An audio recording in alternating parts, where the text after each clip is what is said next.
Welcome to The Explainer. Today we're going to completely untangle one of the most enduring, misunderstood, and frankly captivating myths in human history. We all know the iconic image, right? The serpentine hair, that deadly petrifying gaze. But the actual story of Medusa is so much more than just a simple monster-slaying fable. In this explainer, we're going on a cinematic journey to trace her incredible evolution, all the way from an archaic ancient beast to a tragically wronged human victim, right up to her modern status as a complex symbol of rage, power, and existential truth. I really want you to imagine it for a second. What would you do if a single glance from a terrifying creature instantly turned your flesh to solid stone? It's a visceral, deeply unsettling thought. And that's exactly the primal terror of the Gorgon's petrifying gaze. It's a concept that has chilled audiences for literally millennia, perfectly capturing the sheer, unadulterated fear that Medusa represented in the ancient world. But to really understand who or what she is, we have to rewind the clock. We need to go back to the very beginning, long before a hero named Perseus ever even picked up his sword. So, let's look at where she actually came from. According to ancient Greek sources like Hesiod and Apollodorus, Medusa wasn't just some solitary creature wandering around. She was actually one of three sisters collectively known as the Gorgons. They were the monstrous offspring of the primordial sea deities Phorcys and his sister Ceto. But there is a huge, absolutely vital distinction we have to make here. While her two sisters, Steno and Euryale, were completely immortal, Medusa was not. She alone was mortal. She alone could bleed. And most importantly for our story, she alone could die. Now, what's so fascinating here is how radically her origin story shifts depending on who's actually telling it. If we look at the archaic Greek myths, Medusa was just born a monster. She came into the world as a hideous, winged beast with a belt of intertwined snakes, basically designed from day one to be a nightmare. But if we jump forward a few centuries to the Roman tradition, most famously written down by the poet Ovid, we get an entirely contrasting story. In this later version, she wasn't born a monster at all. She was born a completely normal, beautiful maiden. And it's this humanized origin that builds directly into Ovid's incredibly tragic twist. In his Roman narrative, the god Neptune, who is the Roman equivalent of Poseidon, becomes infatuated with Medusa's beauty. He assaults her inside the sacred temple of Minerva, the Roman counterpart to Athena. And how does the goddess react to this desecration? Well, she doesn't punish the god. Instead, Minerva punishes the mortal victim. She transforms Medusa's notoriously beautiful hair into a writhing nest of venomous vipers. So through this lens, Medusa isn't just a monster you're supposed to hate. She's a deeply tragic victim of divine cruelty. What adds a really fascinating layer of irony to all this is the literal translation of her name. The word Medusa, which comes from ancient Greek, doesn't actually mean killer or monster. It translates to guardian or protectress. Her alternate title, Gorgo, comes from a word referring to a grim, fierce, or terrible gaze. So she is simultaneously the grim one and the protectress. Keep that specific idea of protection in the back of your mind. It's going to become incredibly important as we watch her legacy unfold. Of course, every great monster needs a hero, and every hero needs a villainous king pushing them into danger. Enter King Polydectes of Seriphus. He desperately wanted to force the mother of our hero, Perseus, into marriage. And to get Perseus out of the way, Polydectes schemes up a deadly and frankly classic mythological plot. He sends the young hero on a seemingly impossible, well, basically a suicidal quest, to journey to the very edge of the world and retrieve the severed head of the Gorgon Medusa. It was entirely meant to be a one-way trip. But Perseus was highly favored by the gods. He definitely didn't go in empty-handed. He gathered a divine arsenal. The gods essentially outfitted him with the ultimate mythological cheat codes. Athena provided a highly polished, mirrored shield. Hermes gave him magical winged sandals so he could fly. Hephaestus, the celestial blacksmith, forged him a specialized, unbreakable sword. And from the underworld, Hades granted him the legendary Helm of Invisibility. With these magical tools in his inventory, the impossible suddenly became very possible. And so we reach the suspenseful climax of the hunt. Perseus flies all the way to the rocky lair of the Gorgons and finds them sleeping. Now, knowing that looking at Medusa directly would mean instant death, he uses the brilliant reflection in Athena's mirrored shield to navigate his surroundings.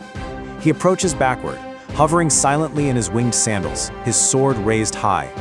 Guided only by that bronze reflection, he strikes. With one swift, fatal blow, he safely decapitates the mortal Medusa. Alright, here's where the story pivots from an ancient action thriller to something much, much deeper. As the renowned classical scholar Jane Ellen Harrison famously noted, her potency only begins when her head is severed. The Gorgon was made out of the terror, not the terror out of the Gorgon. What Harrison is brilliantly pointing out here is that Medusa is essentially a ritual mask. Her true iconic identity and her power to petrify didn't actually die with her body. In fact, that terrifying power was paradoxically unleashed only after she was dead. Because the moment her head was severed, things got wild. Bizarre and wondrous creations magically sprang forth from her spilled blood. See, she was actually pregnant by Poseidon at the time of her death, so out of her neck leapt Pegasus, the famous winged horse, along with Chrysaor, a giant wielding a golden sword. And it didn't stop there. As Perseus flew home, drops of her blood fell across the earth below. Over the Red Sea, they formed beautiful, vibrant corals. Over the Sahara, they birthed venomous vipers. They even spawned the Amphisbaena, which is this mythical horned dragon-like creature. So even in death, Medusa was this incredible, unstoppable force of creation. And the severed head itself, it remained a devastatingly potent weapon. On his journey back, Perseus flew past the colossal titan Atlas, the guy famously holding up the sky. According to Ovid, Atlas tried to attack the young hero, but Perseus simply reached into his bag, pulled out the Gorgon's head, and averted his own eyes. This one encounter proves the sheer, terrifying scale of Medusa's power. Even a massive, primordial titan was instantly transformed into a towering mountain of solid stone. Ultimately, Perseus makes it back home, turns that treacherous king Polydectes to stone, and gives the head to Athena. And this marks the completion of her transformation. Athena takes the head and places it right on our legendary shield, the Aegis. It becomes known as the Gorgonian. In classical antiquity, this specific image was used everywhere, on shields, on armor, carved into buildings, as an apotropic device. That's a fancy way of saying it was an evil-averting symbol meant to terrify enemies and protect allies. The monster had officially become a divine protectress. Let's actually look at how this evolution played out visually over the centuries, because it's fascinating. In early 6th century BC art, she's shown as this hideous, almost centaur-like beast with bulging eyes and fangs. But by the 5th century BC, artists like Polygonus started drawing her as a beautiful sleeping maiden. Then, by 490 BC, poets like Pindar were actually calling her fair-cheeked. And finally, by the 1st century AD, Ovid fully cements her humanized, tragic backstory. The classical world slowly but surely transformed her from a one-dimensional beast into a highly complex, beautiful, and deeply tragic figure. And that layered complexity is exactly why she didn't just fade away into ancient history. Transitioning into the modern era, Medusa has evolved far beyond ancient myth.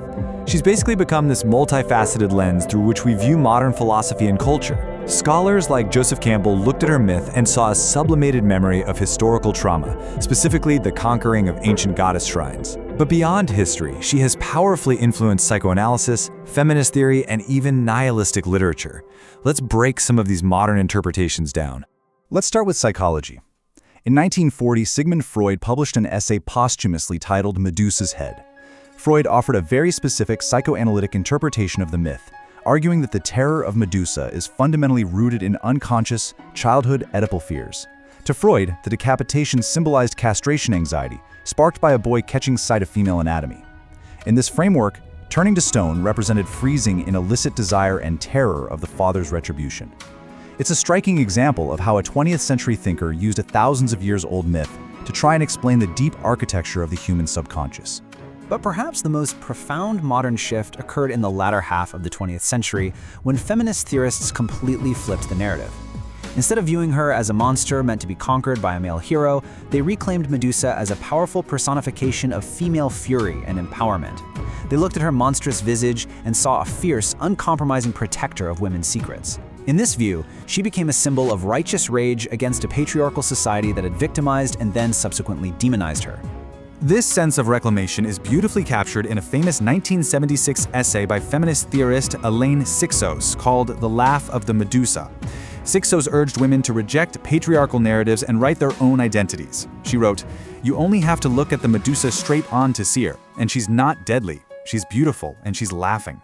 This quote perfectly captures the rejection of the traditional male gaze that defined Medusa as a horror, urging instead a reclamation of her vital, native, and joyful strength. And we see this exact same resonance continuing right up to the present day. Contemporary artists often use her story to critique very real modern social issues. For example, inspired by the #MeToo movement, figurative artist Judy Takos painted a portrait titled #Medusa2. By returning Medusa's beauty alongside a #stigmata, the artwork draws a direct line between Minerva's ancient punishment of Medusa and contemporary issues of victim blaming in today's society. The myth provides this timeless, universally understood vocabulary for discussing power, assault, and injustice.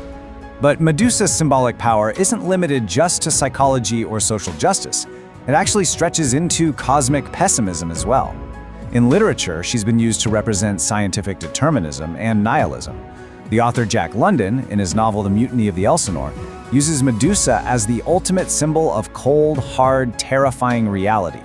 In this view, avoiding the Gorgon's gaze represents mankind's desperate evasion of the harsh truth that the universe is essentially meaningless. Mankind flees from Medusa truth into comfortable, fictional illusions. For London, she is the ultimate petrifying reality check. So, from a winged terror haunting the ancient Greeks, to a tragic maiden wronged by the gods, to a feminist icon and a profound philosophical metaphor, Medusa's cinematic journey across human history is truly unmatched. And as we wrap up this explainer, I want to leave you with a thought-provoking question to ponder. Is Medusa truly a monstrous threat requiring conquest, or has she always been a powerful symbol, deliberately demonized by those who simply fear her authority? Think about that the next time you look into the face of a monster. Thanks so much for joining us, and keep questioning the myths you've been taught.